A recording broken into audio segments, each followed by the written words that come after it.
Hi, and welcome to This is Ibrox. My name's Tommy McIntyre, and I am joined by Price of Football, soccer football guru in the finance area, Kieran Maguire. Also happens to be a University of Liverpool lecturer as well. Kieran, nice to see you again, buddy. How are you?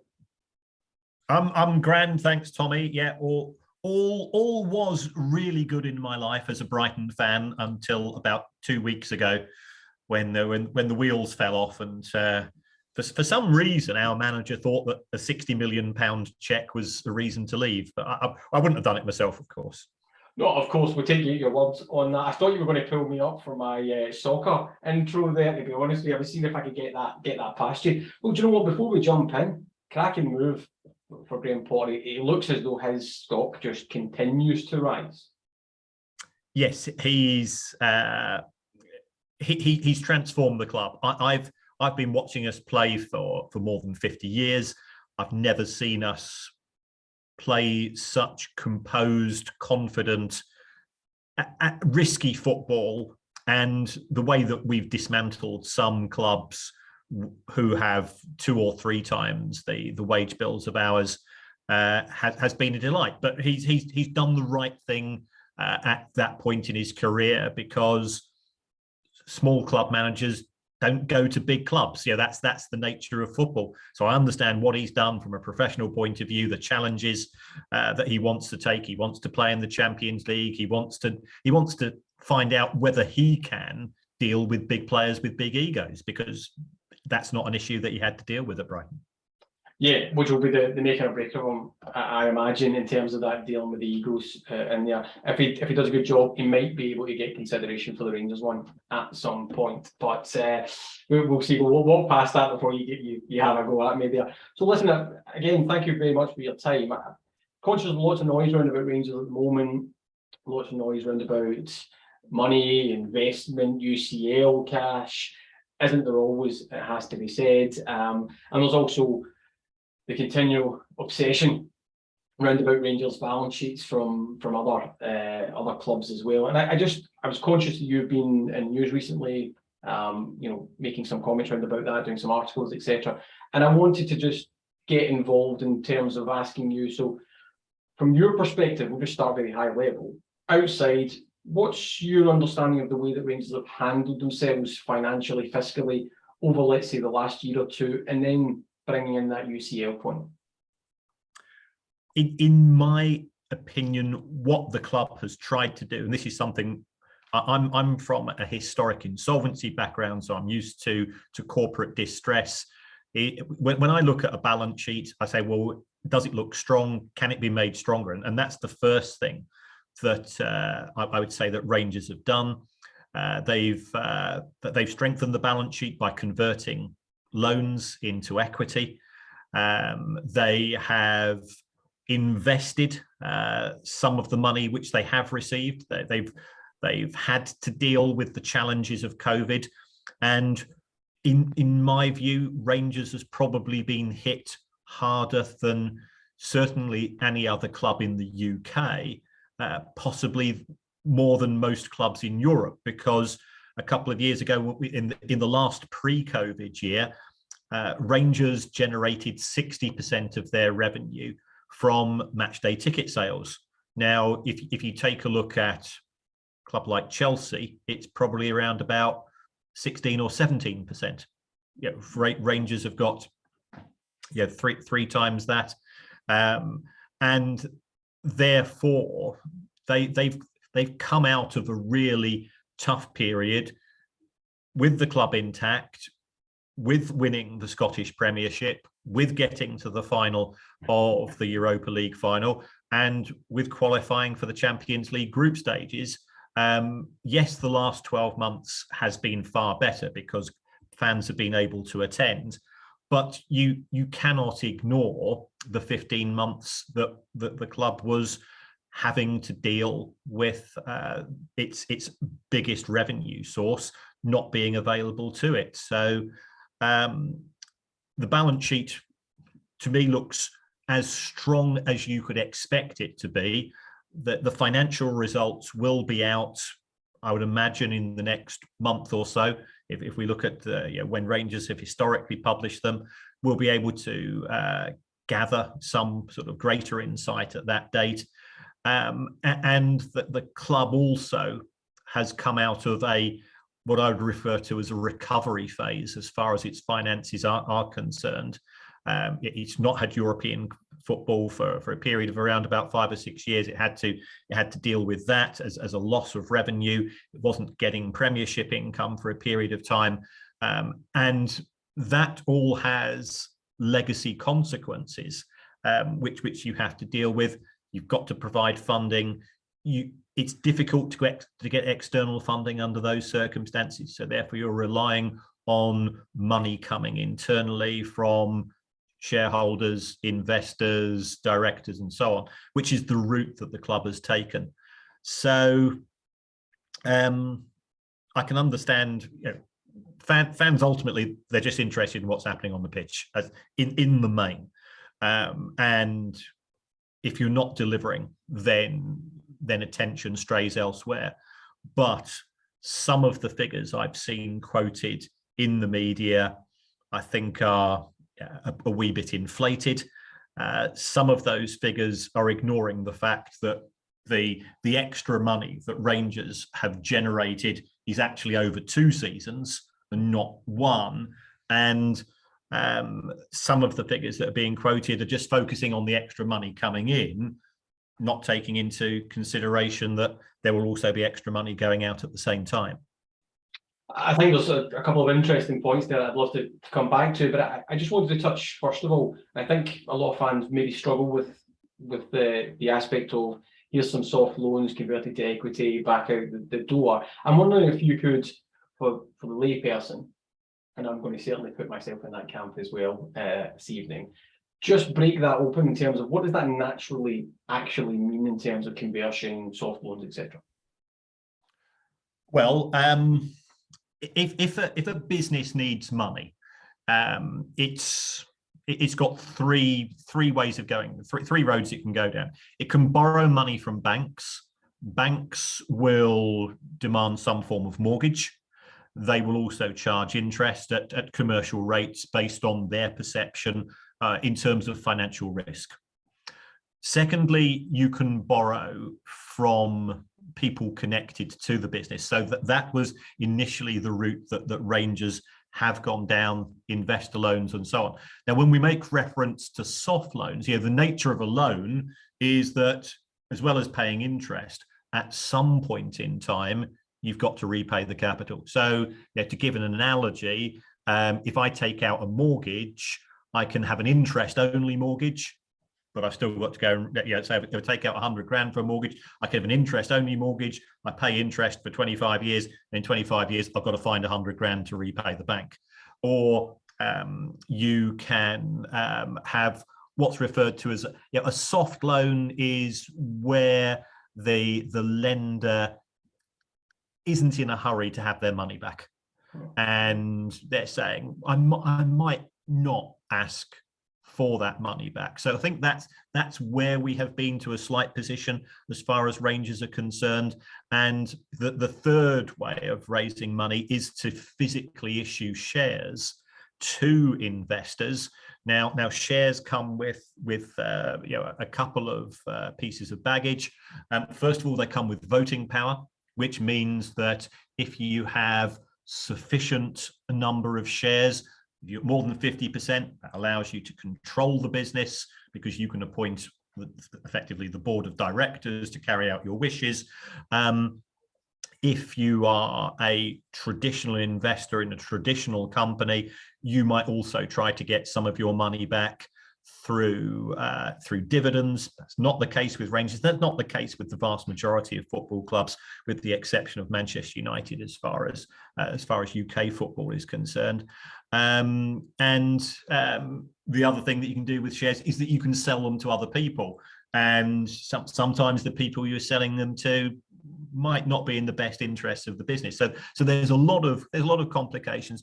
What we've seen as far as Rangers are concerned is that initially directors stroke investors put money into the club. The club needed cash during the COVID period, and as far as that cash was concerned, it was being used for what we refer to as working capital purposes, which means we needed to pay the wages. We need to pay outstanding installments on transfers. We needed to pay for, for heating and lighting and the general overheads of running the club, which football's a dumb sport at the best of times, or a dumb industry, because you're having to pay for electricity and insurance and HR costs 365 days a year, and you're actually only open on 25.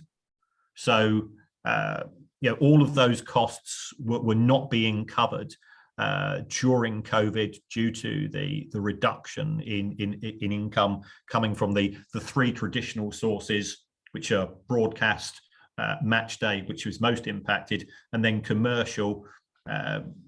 Commercial sponsors aren't going to come and sign deals. They might renew deals, but they're not necessarily going to sign deals during COVID, because their main focus is on survival of their business rather than sponsoring somebody else's. So that's what we saw with Rangers, a variety of directors. And I don't know the individual directors' names and investors' names. I just see sort of the large sums coming in.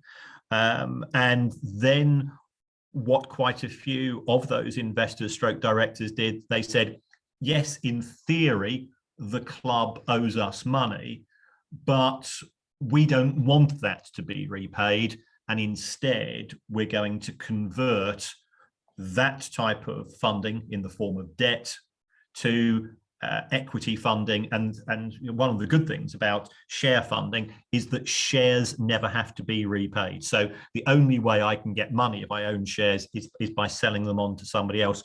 You cannot demand your money back from the institution. So that builds up strength as far as your balance sheet is concerned, and that's the route which appears to have been taken here. So if I take that to logical conclusion then, and thank you very much for breaking that open for us, you've come through your difficult period, your investors have stepped in, they've funded the business, that's not sustainable.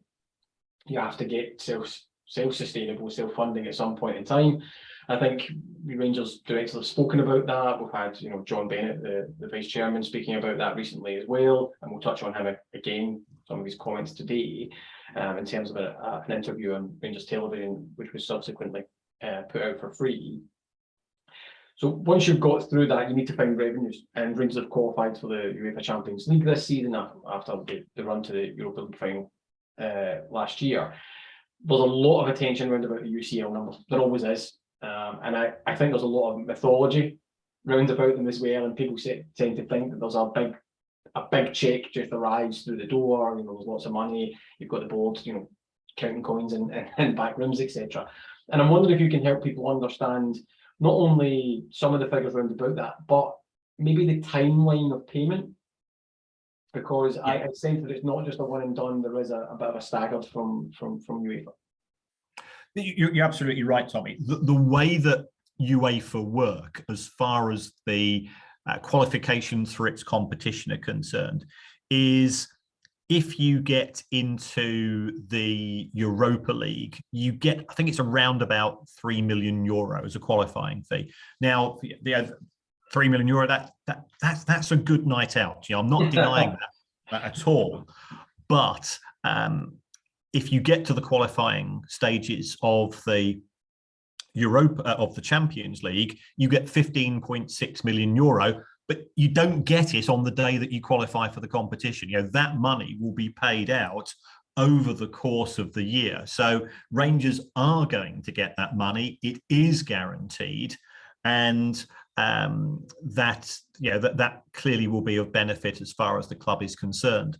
And then what we have seen over the course of recent years is that I don't know how we want to refer to them. It could be, I sometimes refer to them as the old money clubs, the established European elite.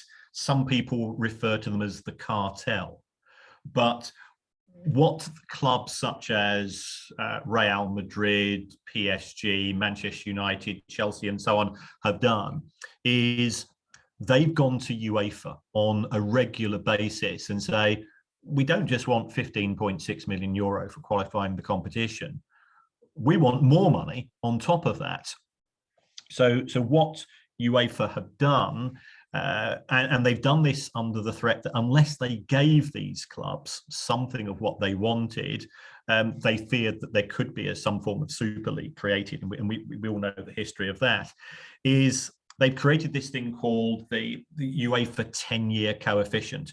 And what this does is it looks at how you have performed in UEFA competitions over the course of the last 10 years, and you get points. You get points for each victory. The victory in the Champions League is you get more points than a victory in the Europa League.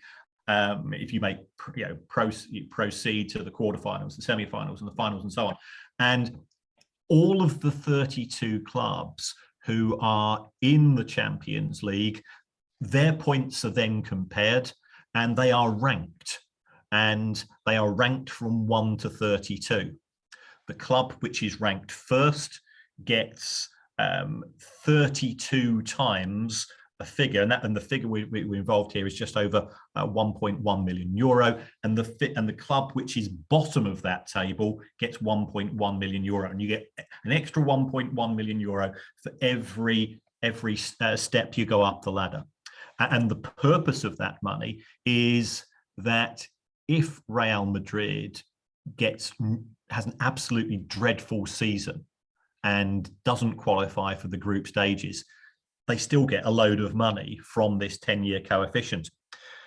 The issue as far as Rangers are concerned is twofold. First of all, it's the first time they have qualified for the Champions League in 10 years. And remember, at the start of that 10-year period, they weren't qualifying for any European competition. So as a result of that, they were ranked 31st out of the 32 clubs. So they got two amounts of 1.1 million euro. So that was additional money. And then what we will find as the group stages proceed is that you get 930,000 euro for every point you earn in the group stage. So if you get a draw, 930,000. If you get a win, you get 3 times that amount. So even if Rangers have a poor start to the competition, they've still got 4 matches left. They've still got 11.2 million euro to chase in terms of 4 potential victories as far as the remainder of the competition is concerned. So every club at every stage has something to play for. So that's additional money. Then there is money linked to the amount of cash which is paid in by your national broadcaster. So BT pay a lot of money to UEFA for the rights, and a proportion of that then comes back to UK clubs. Now, how that is split, we never really get a straight answer. Not from the clubs themselves, not from UEFA. Eventually, UEFA will normally publish some details, but it can be quite a decent amount of money. So Rangers should get probably 2 million euro as a bare minimum for qualifying for the competition. So let's say that Rangers pick up 4 points. Okay, I don't think that's being harsh. I don't think that's being generous. I think that will be a fair assessment. If Rangers got 4 points from the next 4 games, what would that mean?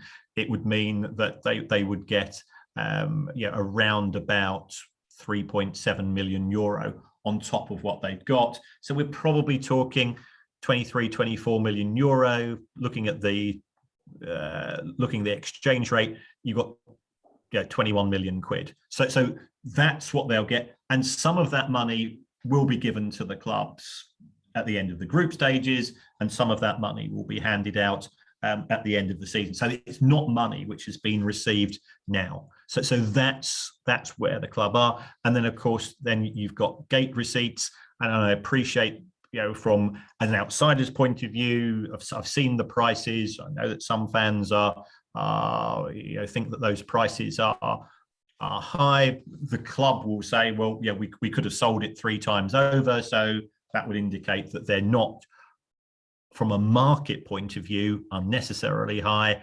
And just look at the standard of opposition. Liverpool, Napoli, and Ajax. People would be expecting to pay a premium price to see teams of that caliber come to Ibrox compared to 3 teams you might have been playing in the Europa League, which might not have been of such prestigious opposition.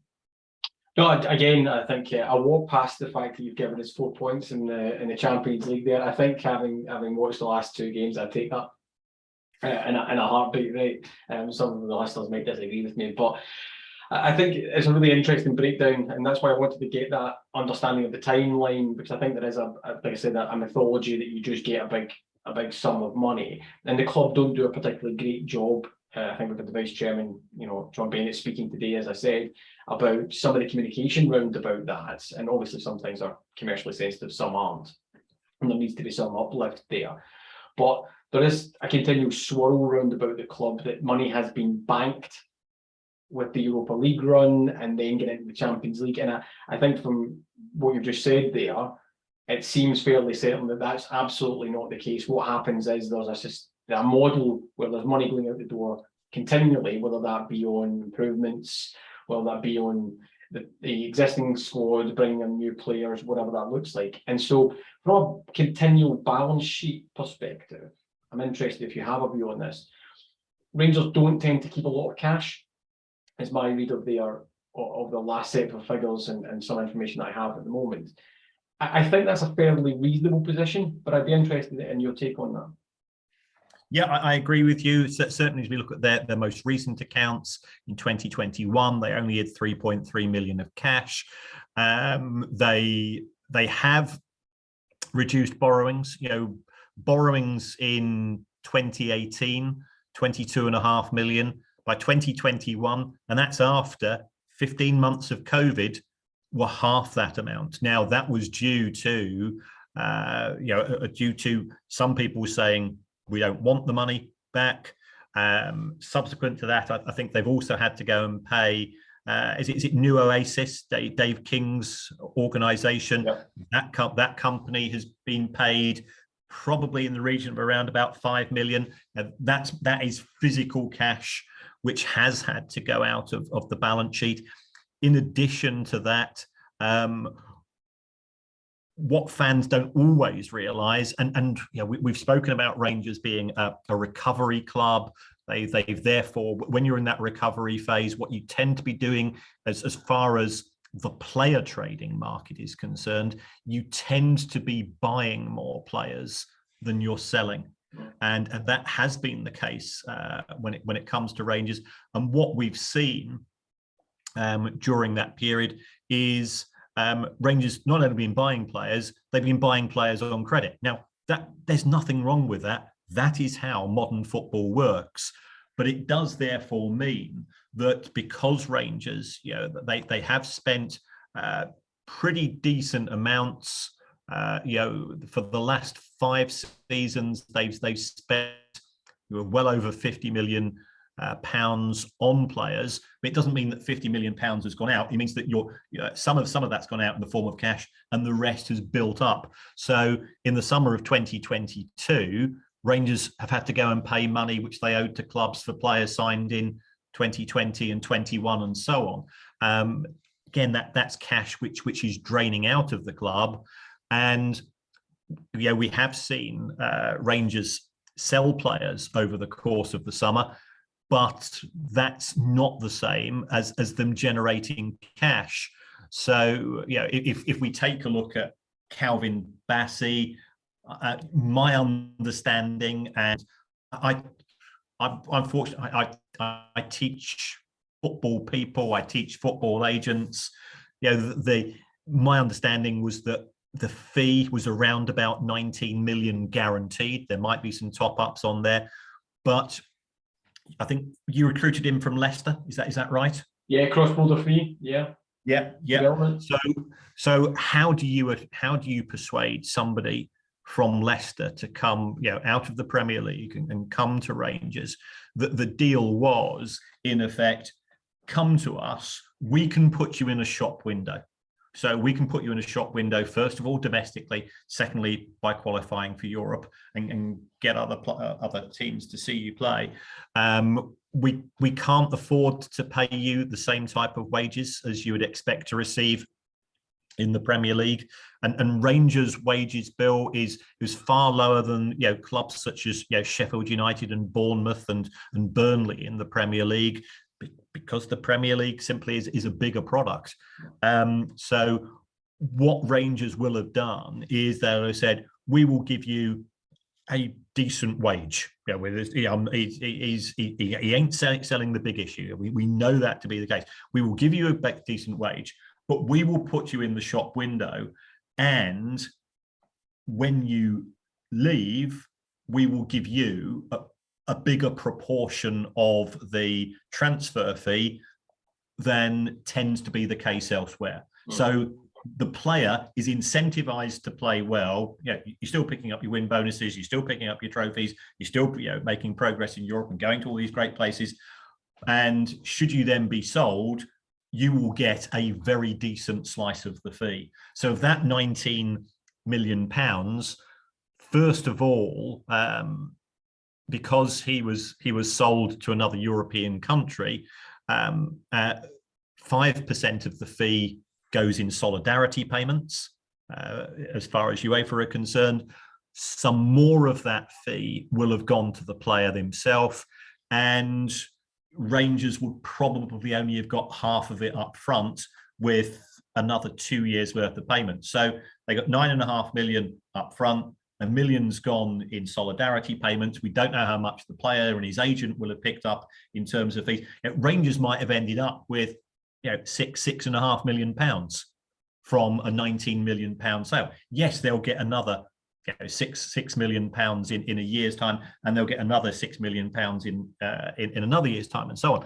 But in terms of fans saying, well, we sold him for, they say, we've seen the fee £23 million with add-on. So Ajax have to do X, Y, and Z, and they've not done X, Y, and Z yet. So we have to separate out transfer fees from cash, and this is always the case, that people focus on the fee, they don't focus on the cash.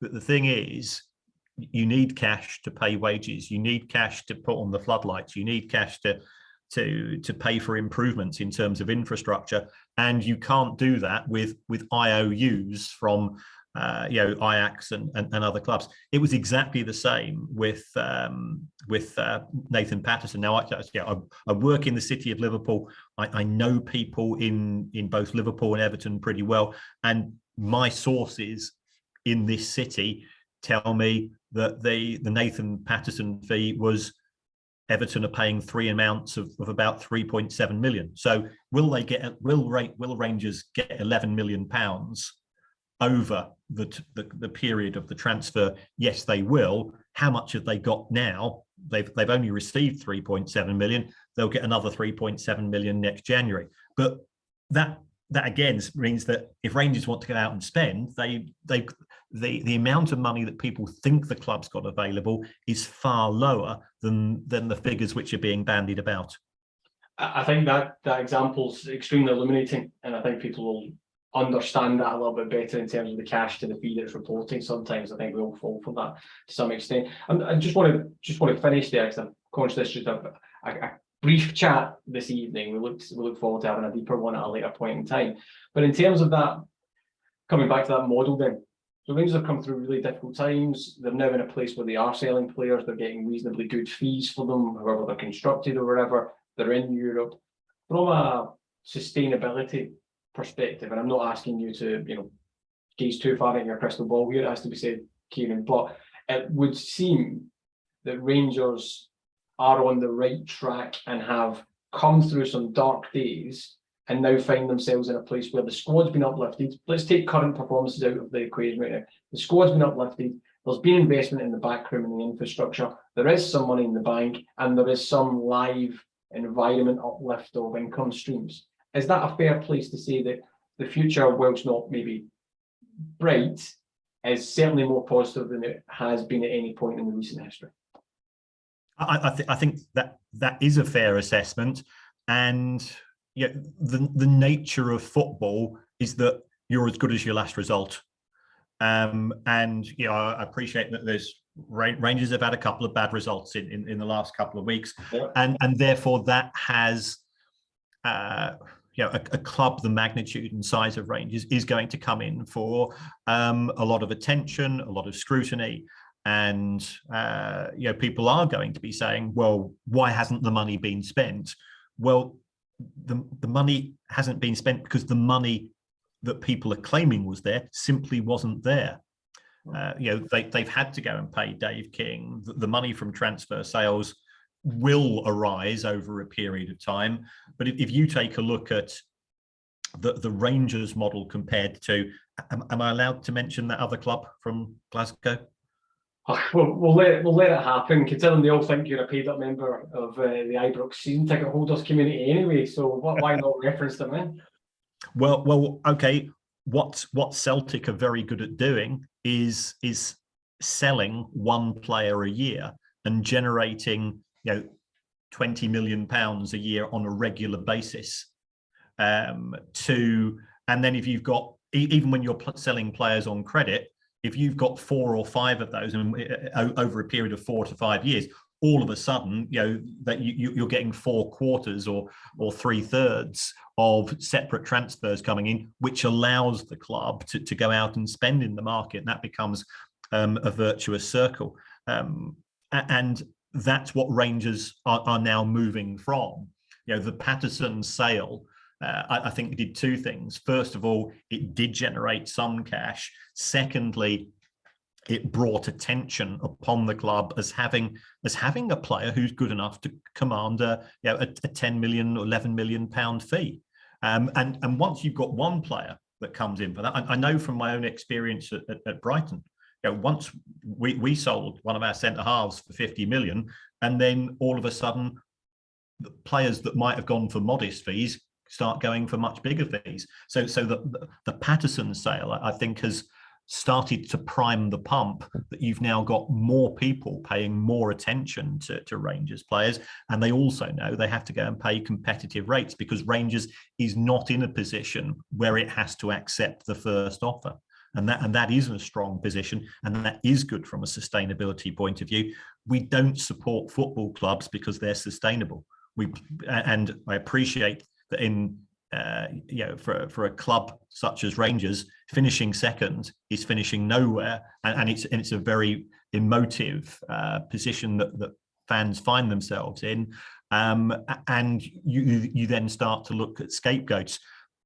In my analysis, the scapegoats shouldn't be some of the people that you've got on board, because from a professional point of view, they would have done everything that I would have advised them to do had I gone in as a financial advisor. I strengthen your balance sheet, only pay what you can afford, try to invest in converting the club from a 25-day-a-year revenue earner to being able to go and be more multifunction, multi-loans, all of which is spectacularly dull. But it means that in 5 years' time, you're going to be in a much better position. In 3 years' time, you should be in a much better position as well. And you're getting evolutionary growth rather than a quick fix. Quick fixes in the main never work, regardless of the business you're in. Listen, I think that's a very fair point, and I reckon once the accounts come out, we'll spend more time speaking about your John Bennett's, your Stuart Robertsons, etc., which I think sometimes do get a bit of a hard press. But to use your phrase, with the pump primed, I think that we can park it up there. And as always, Kieran, I thank you for your time and your insight, and I'm sure the listeners will too. Thanks very much. Cheers, buddy.